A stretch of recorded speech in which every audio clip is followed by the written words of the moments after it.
All right, we are live with no tech issues. Thank you very much for watching another one of our webinar Wednesdays. I am pleased and I'm blessed and I'm really psyched today. I probably had too much coffee to have Brandon Andrews on with us from the Private Label Insider. And we're going to be talking about what's going on with the magazine, what sellers need to know, how they should be shifting to private label, and those of you who are doing private label already, what you need to know to stay ahead of the curve. So Brandon, if you don't mind, introduce yourself, tell a little bit about yourself and how you ended up in this great working space that we all find ourselves in. Yeah, thanks, CJ. Hey, I'm just as honored to be hanging out with you here today. So thanks for having me on your Wednesday webinars. Hey, from the Private Label Insider perspective, we had a desire, we noticed a common trend where there was just so much information out there. And we've talked a lot about this before, CJ, where there's just so much. Some of it's good and some of it's really not good information that could put your account at risk. And then they have to contact people like you to dig them out of a hole, right? And so we noticed a trend of individuals that were taking action on the wrong information. And so we had a desire to really start streamlining that as much as possible. And so the Private Label Insider is really born out of necessity for our own business, but it was also to be able to share through the community and bring all of the experts essentially kind of under one roof. And they all specialize in different things, just like you specialize with Amazon account reinstatements and ASIN reinstatements and IP issues and things like that. That's what your organization specializes in. And we're thrilled to have you as a continued contributor for our publication. But there are over 20 other individuals that specialize in Amazon advertising or product sourcing or all of the things that fall underneath the Amazon umbrella as a business owner. We found this fact out. It is hard to be an Amazon seller. That's just a fact.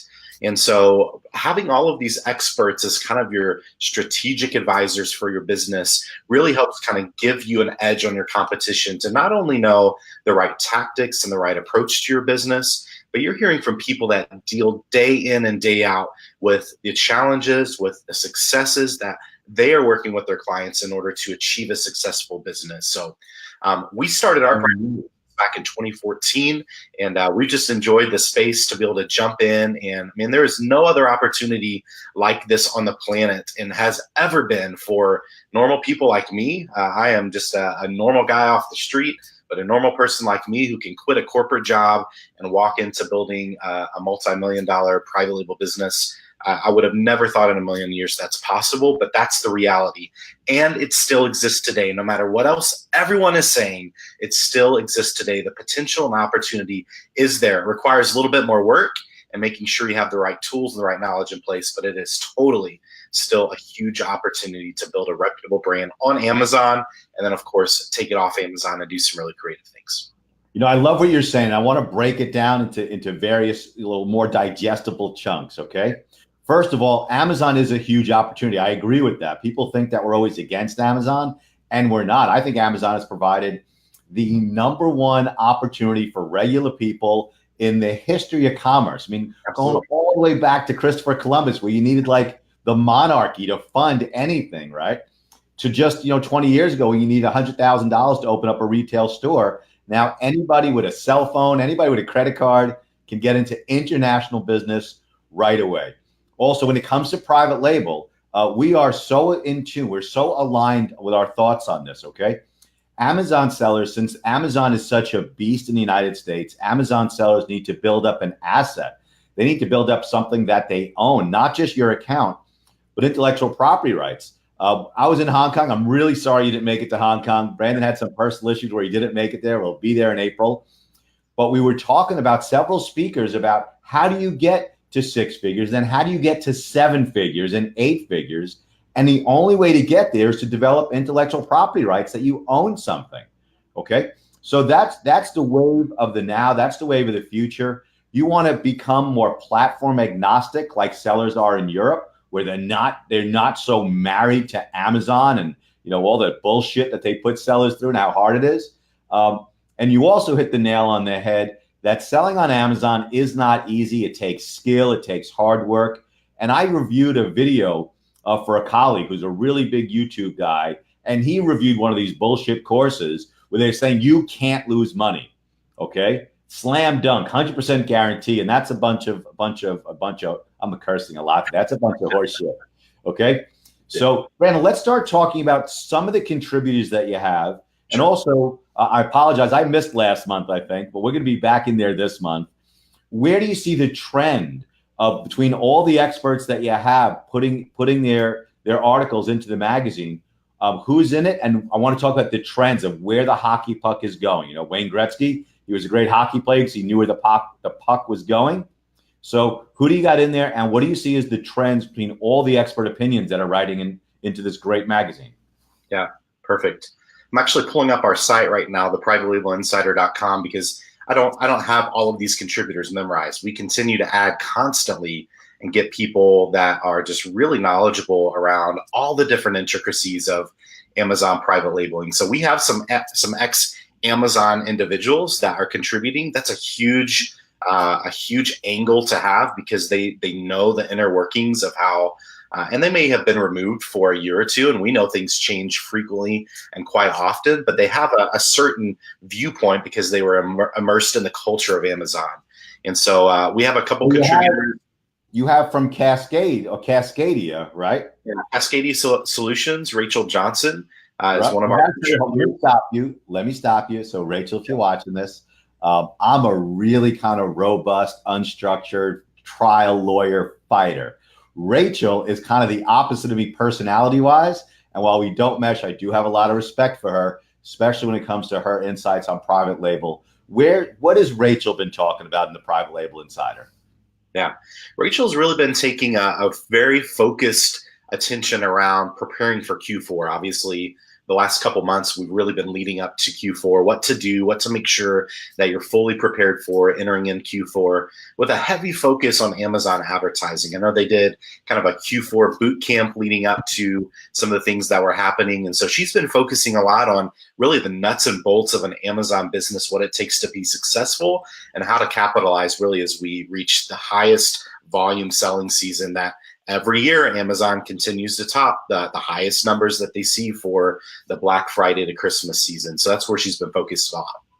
So I got to tell you, to our listeners out there, also the viewers that are live, please ask us some questions. We'll interrupt and we'll answer to you as well as we can. Amazon advertising right now is what I'm learning is a lot more vital than it has been in previous years. And believe me, I am not trying to put any more money in Jeff Bezos' pocket. He is wealthy enough, and I don't feel he's kicking enough back to the Amazon sellers by stepping up to the plate on the sales tax issues or some other things out there. But Amazon advertising, what we're seeing the trend is you really have to be in it. You got to fine tune your advertising, especially this time of year when competition is skyrocketing. So by reading the Private Label Insider, you're going to get Rachel Greer's input on Amazon advertising and how to do it. Yeah, absolutely. And what's really cool is all of these start to kind of overlap as you think about, again, being a private label business owner. You truly are like a CEO of a company because you wear all of the hats. You don't have department managers. You don't have typically a lot of staff underneath you. You have to balance all of those things out. So not only the product development and product launching in the private label space, but what about managing cash flow and managing your business properly so that you can invest in new product and grow and scale your business? Or things like outsourcing. So we've got the guys from FreeUp that jump in and provide some really good actionable content around how important it is to build a team. CJ, I know that you have worked really hard over the past couple years in building a solid team, and you've increased your staff. And it makes such a difference to have people underneath you that are doing things that, at least for me in my business, it's things that either I'm not good at, I don't have the knowledge, or I just don't have the passion.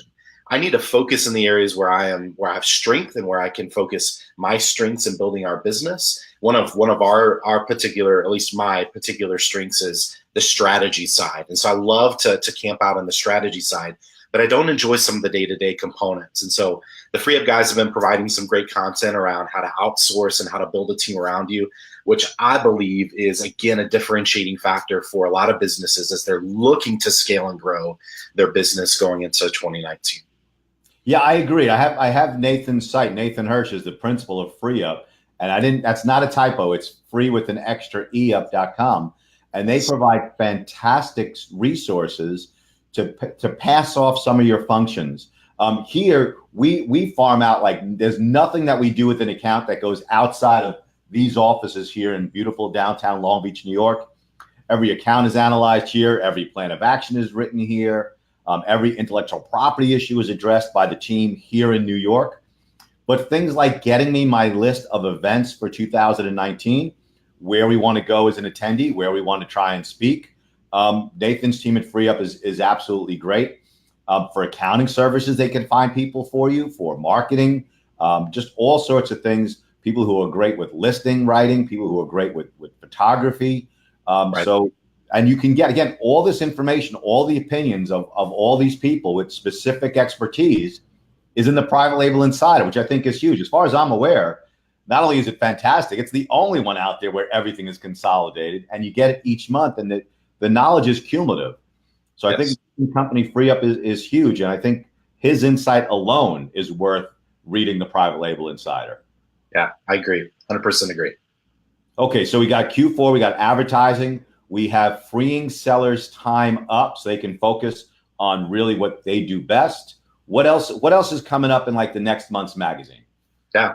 So we have a lot of content around what to do in 2019, which I think is what we're going to focus some of our attention to today, is how do we prepare for 2019 to be the best private label business that we can be. So a lot of our content, as we're wrapping up 2018, it's a little late to start preparing for Q4. All of that work should have been done in August and September. You still have time to do some things, but we're a little late to the game. So a lot of our content has been focused on Q4 prior to this. So now we're turning attention to how do we make sure that we're establishing the right set of goals, the right vision for 2019, and what are those things that we need to be watching specifically in order that's changing, that may be down the pipeline of things that we really need to be aware of in building our private label business this next year.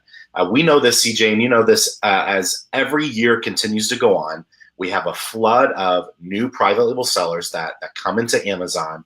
But the trend that we're seeing is that a lot of those new sellers, they have bought into a course or an idea, much like you spoke to earlier, of this is an easy overnight, invest a few $1,000s and you're going to make $10,000. That's just not the reality of how this works. To build a long-term sustainable business, some people get lucky, first product out, and that's okay.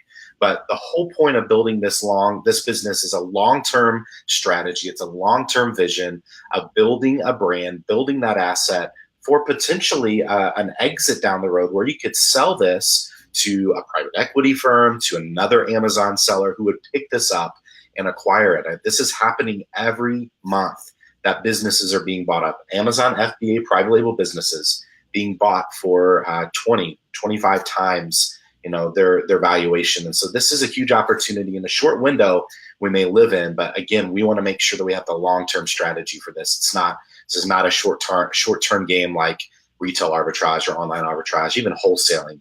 Private labeling is a long-term game. It's a marathon, not a sprint. I got to tell you, we're seeing the same thing. In fact, I've spoken to some of the principals at some of these private equity firms, and the money is there. And they are getting into Amazon, and they are buying people's accounts. And for the big money, they are looking for something that the account owns, which is private label. Also, I got to tell you, the last articles we put into Private Label Insider had to do with sourcing in China. And I'm going to put this up there, so I want to get your thoughts on it.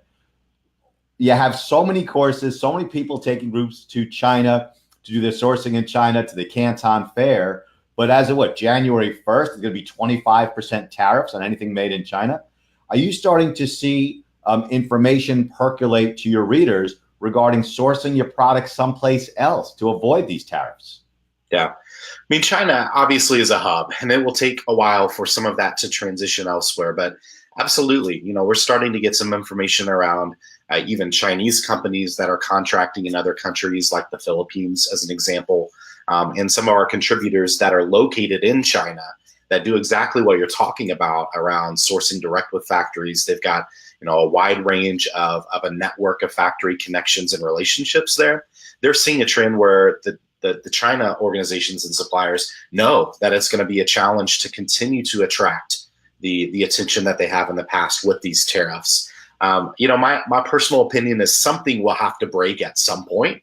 I'm not sure when or what or how that will look, but something's going to have to break in order for this to continue. Obviously, we know the end consumer is the one that is going to ultimately suffer those costs because price will continue to increase. And we know as a country, unfortunately, we expect a made in China good at a very low price. That's just the reality. You look at Walmart and some of the private label brands that they have specifically at their stores, it is all low cost. You've got the mainstays. I'm trying to think of some of the other. They have an oil brand called SuperTech. Of course, they have all kinds of food brands and household goods like Great Value brand. All of those brands are imported from China. And so as those tariffs continue to increase, regardless of volume, as those tariffs continue to increase, the end consumer is going to be the one that feels the pain. So at some point, something will break. I think we'll see a change in the shift. Just not sure what that will look like, but ultimately, we're all in the same boat on this. And so, well, I hear what you're saying, that your opinion is something's going to break. I personally don't think it's going to happen. I hope I'm wrong. I hope I'm 100% wrong on this. I don't see President Trump, love him or hate him, I don't see President Trump folding, and I don't see the Chinese president folding. So I think that we're going to have these tariffs, and I do think, whether you like him or hate him, I do think Trump's going to be reelected in 2020. So I anticipate these tariffs going out at least another 6 years. And then at some point later on, they'll be withdrawn. But if you're doing that, you got to start making plans kind of for both contingencies. Sure. Laron Hirschhorn talked about how he is dealing with it. One of his manufacturers, and this was like simple genius, that what he's doing with the tariffs is his manufacturers eating like 8 1/3%. He's going to absorb 8 1/3%, and they're going to have to raise their prices by 8 1/3%. I thought that was simple genius. We did a presentation in Hong Kong about other avenues like switching to Taiwan, switching to Costa Rica, switching to India, switching to Vietnam for sourcing needs. And I think you can do that. In fact, a lot of the Chinese companies, like you said earlier, they're shifting things back to Taiwan, where the older people like me out there remember when things came from Taiwan. It was really like the cheap garbage came from China. The quality imports came from Taiwan. Back in the 70s, before China developed all their factories, Taiwan was the hub. So I would implore all sellers to start exploring how to do that. The Chinese factories are doing that. All right, what do you see as some other emerging issues right now for private label sellers? Yeah, absolutely. So, we hear this a lot, and we've talked a little bit about this before, that, Amazon is a great place to have access to over 100 million Prime members, and that number continues to grow. Now, they've increased their price on their Prime membership, and we thought that may affect the overall membership, but we're still seeing strong results around the Prime membership, and which is a unique program that they've kind of cornered the market on. Now, others are trying to follow it, the Walmarts and those types of things are trying to follow those trends, but the reality is that we need to be multi-channel, omni-channel, whatever phrase you want to use on it. Amazon should not be the only source of our revenue. And if we choose to do that, we're putting ourselves in a vulnerable situation. CJ, I love that you brought on the gentleman from eBay, I think it was last week or the week before, and talked specifically about how eBay can access over 100 different countries, and they operate entirely different with a mentality than Amazon does. Amazon is very about themselves, very about the customers. They're using data to launch private label brands left and right, and we know that. But eBay is different, right? eBay functions very differently, where they're not developing their own brands. They're, at least what we know, they're not leveraging customer data for personal benefit. And so all that to say, it is important for us to ensure that Amazon is not the only channel. It should I got to tell you, I agree with you 1,000%, which is why we put Aaron Schneider from eBay out there. And Americans seem to see things from a very ethnocentric vision. Like the way it is here is the way it is, and it's not. In Europe, Amazon only has maybe a quarter of the market, and eBay is huge, and other marketplaces are tremendous over there. You're not locked into Amazon.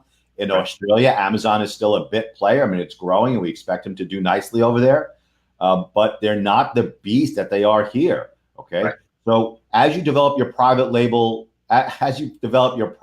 brands, you own it, and you could take it to other platforms. and diversifying. Even if, let's say, your diversification is like 15%, 20%, like you're doing 80% on Amazon, but 15% elsewhere on your own website, that's huge. You will still have an income. You will still make payroll if you suffer suspension, if something happens on Amazon, if they're withholding your money. Even 15%, even 15% diversity is way better than zero. And get into Europe, get on eBay, okay? And become this phrase. I'm really good at identifying the genius of others, okay? This phrase was used by somebody else. You want to become platform agnostic. Like, not only do you want to build up something you can sell, but something that you can continue to sell on other platforms. So you're not beholden to Bezos constantly, or as bad as people are right now. So I agree with exactly what you're saying. We got a couple of things here. Alina, let's see. She also doesn't think they're going to pull the tariffs. They're going to be here for a while, and prices are going to go up, and that is going to hurt consumers more than anybody. It's like the people in the middle to the bottom of the economic spectrum are the things that are people who are really going to get slammed as prices go up. So I'm just going to put it up there for a second because it's kind of blocking both of us. But Alina, thank you very, very much for participating. We love the conversation when people get involved. Also, Callie out in Australia, who's one of the thought leaders in Australia. For sellers who are located outside the United States, okay, and you could get the goods without the tariff. So I think it's a good opportunity, for you folks in Australia, in Europe, who are living in Europe and selling in Europe, living in Australia and selling in Australia. There are many opportunities, and for the sellers here to become international. I mean, it's absolutely vital. Okay, business 101, you want to diversify. You don't want to have all your eggs in one basket. All right, Brandon, what else do you want to get to? Yeah, I think just reemphasizing too, if sellers have ever thought about expanding, maybe they haven't. They're currently just all Amazon US. They've never thought about expanding into Europe and Australia. There's no better time than now as these tariffs continue to impact those sales. So if you've thought about it at any point, this is the time to do that, to take advantage of those markets, because they continue to grow. They definitely continue to grow and can provide a really stable additional amount. It's not going to be US relative to the amount of sales that you get here, but again, it all adds up cumulatively, and it will absolutely impact your business long term. So, hey, if you can, Callie, do me a favor, type the name of the Facebook group, because Callie is a thought leader. She's one of the people watching right now, and she wrote a nice message about being multi-channel. It's very easy in Australia, for example. And Callie runs a fantastic Facebook group, just like the Private Label Insider for private label sellers is the guide in terms of getting up to speed and then staying abreast of what's going on. Callie's group in Australia is the same thing in Australia. I mean, it's just a tremendous group of very, very smart people guiding sellers how to sell in that marketplace. Now, the basic things for private label, because we have a lot of new sellers and we have a lot of very, very experienced sellers that watch these webinars. So I try and cover all the bases. What are probably, let's say, your top 3 tips for people getting into private label selling? Yeah, so top 3 tips would definitely be around these topics and really it's one that we've already talked about, is don't let Amazon be your only sales channel. We spend, I would say, 80 to 90% of our time on Amazon, but we do some time for some of the other platforms, the other marketplaces like Walmart, like Jet, like eBay, Etsy. We do sell in Amazon Europe, Amazon Canada. So we spend a little bit of our time in some of those marketplaces. Now, CJ, there are tons of varying opinions out there. Some would say you need to continue to invest all your energy into Amazon because it is going to be your largest revenue growth online unless you have tons of experience with marketing, with Facebook advertising, those types of things. But it's important for us to start allocating and not be so Amazon dependent. So I would say that would be first. Let Amazon be the place that you first launch your brand, to get it recognized, to start generating some cash flow, and then take some of that profit, that cash flow that you're getting from it, and start looking at some of these other areas. Don't spend 80% of your time expanding into the other marketplaces. Take them one at a time, but start investing some energy into some of these other marketplaces. So from day one, you're diversified and you're protected. The second thing I would say is, again, kind of with the same theme of not being Amazon dependent, is we know that Amazon ultimately owns the customer. And so it's going to be important for us to have some strategies around how we can develop a customer list, customer email, social following, an asset that we control that we can continue to market to.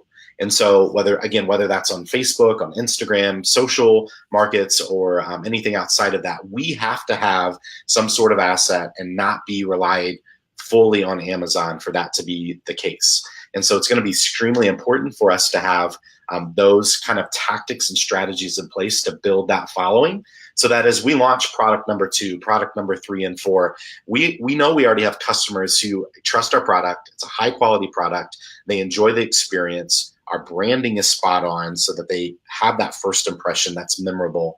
When we launch those second products, we don't have to give them away. We can launch them at a break-even cost or even at a profit because we have that customer base, that raving fan base already present for us. And then the third thing is think long-term again around this. There are huge, big potential exit strategies around selling a private label brand and cashing in big time. What I'm seeing, CJ, with some of the clients that we're working with, I'm seeing a lot of sellers who have had success in a particular brand or area, and they're building products around that brand that may not be home run products. They're base hit products. Maybe their ideal home run product is selling 20, 30, 40 units a day, but they're building up a brand around that with additional products that maybe sell 5 or 10 units a day because it's propping up their brand as something that's more than just a single product. And from an individual that is buying a business, that's going to look much more attractive than just having 1, 2, or 3 products that are producing a significant amount of revenue. So those would really be the 3 things. Make sure that your brand is what you're focusing on. It's okay to have brands in different categories as you're launching them, but focus intently on building one and then build products around it. As that cash flow continues to come in, then you can really start expanding into some other product categories and product brands. I got to tell you, I agree 1,000% on everything that you're saying. You must develop something that you own, that you can diversify, that you're safe. I'm going to put up, Callie sent me, this is the group. This is the group for getting into Australia, to learn about the Australian market, to get into it. There is like 5,000 members. It's run by Callie and a couple of other really, really smart people. And it's a really, really high-end group of people that, again, the advice is fantastic for new sellers and super experienced sellers. So it's really great. Really, really fantastic. So this is it, okay? Go to this group, check it out, and start looking at other markets. Get into Europe. I just got back from an event called E-commerce North in Manchester, England last week. And it's just remarkable. It's a totally different mindset. They're not married to Amazon, okay? And you don't have to be married to Amazon either. Just tremendous. All right, so let me start wrapping things up here. I want to get, it's theprivatelabelInsider.com, right? Got it.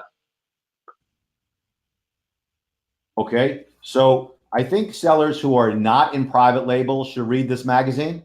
I think sellers who are at the beginning of developing their private label should be reading this magazine. And I think the advanced sellers who have their private label, I think everyone should be reading this, because as far as I'm aware, that's the only place where you have the top people in the country, actually top people in the world, who are putting their thoughts in every month. And you should be reading it and picking up that knowledge. And I guarantee you, you are going to learn something and be inspired every single month by reading it. My stuff's a little hard to read. It's kind of intense, talking about China and the law and tariffs and suspensions and that kind of stuff.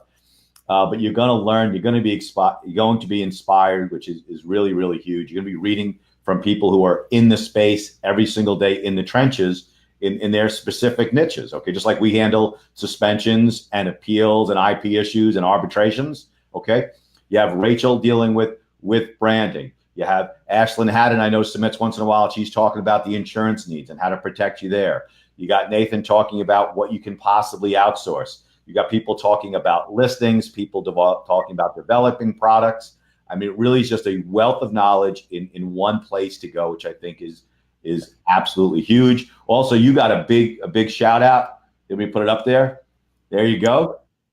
Yeah, thanks so much. Appreciate there you go. What we do in our firm, every Monday we have our firm meetings where everyone from around the world joins us for a meeting, and we do round of applause. We do specific call outs. So this is your call out, Brandon, with a round of applause for you. Appreciate it. Feeling good. All right, I want to just talk about a couple of things. At the end of these things, a lot of people who host webinars all of a sudden start promoting themselves. I don't do that, okay? But if you're selling on Amazon, you are shopping on Amazon. If you're thinking about selling on Amazon, you're shopping on Amazon. I get a box from Amazon, not every day, but pretty close to it. You have to shop through the Amazon Smiles program, okay? Amazon Smile, I'm gonna put it on the screen, okay? It is one of these remarkable programs that Amazon has developed. Okay, so they do a lot of good stuff too. They help vets, they get fresh food to poor neighborhoods, and the Amazon Smile program. By shopping through Amazon Smile, you don't pay anything extra. The seller unusually doesn't get killed with anything extra, but Amazon will then donate a very small portion of the sales to any charity that you want. And the charity that I constantly ask people to donate to is the Louis Campbell Foundation. I spelled it wrong. Louis Campbell Foundation. It is a tremendous foundation started by a fraternity brother of mine and his incredible wife, Cindy. And Lou and Cindy turned the awful, tragic death of their son, Ty, into this fantastic foundation where all they do is raise money to find better treatments and, God willing, a cure to pediatric cancers, okay? I mean, if you think about it, it's the most innocent members of our society suffering terribly, and also the members of our society who had the most productive years ahead of them.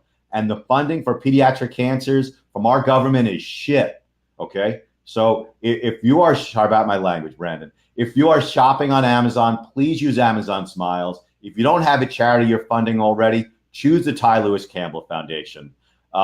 All these pennies, all these little dollars, they all add up, and it's a really great foundation and it helps out.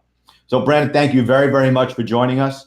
I appreciate the information. Everyone check out theprivatelabelInsider.com. It's a phenomenal publication, and I can't support people getting into private labels and building their own assets strong enough. Get into your own asset. Build something you own that people can invest in, buy, an exit strategy. Those are huge, huge, huge hits from this particular webinar. So Brandon, thanks very much again. And I look forward to talking to you. All the sellers, get out there and kill it in Q4.